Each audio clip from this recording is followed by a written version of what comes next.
یک نماینده ادبیاتم هر قدر که توانستم و قول دیگر من میتوانم گفتن نمیتوانم این گپ هر قدر که میتوانستم یک اکثرا دلسوزانه نسبت مردم نسبت خلق نسبت تاریخ نسبت افتخار نسبت شخص‌های افتخاری تاریخی کم و بیش گفتم ما تو یاد کردم از دوره هر چی که در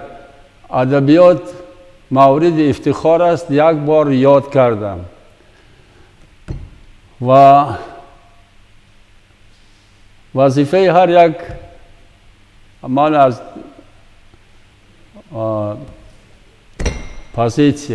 من از پوزیسیون شاعر و نویسنده ها میگم وظیفه همشون همه میآید اما عینی هم همین کار کرده بود عینی هم همین از همون نمونه ادبیات تاجیک سر کرده همه تا آخر عمرش همین کار کرد همین عینی هم گفتن که در همون زمان که تاجیک خیلی ملت نیست یک قوم است یک قوم یا میانه است عینی گفت که نه قوم این ملت از قوم نیست و گفتن که چه دلیل داره گفت که اینا نمونه ادبیاتش اینا دلیل من دیدم گفتم 100% درست این ملت است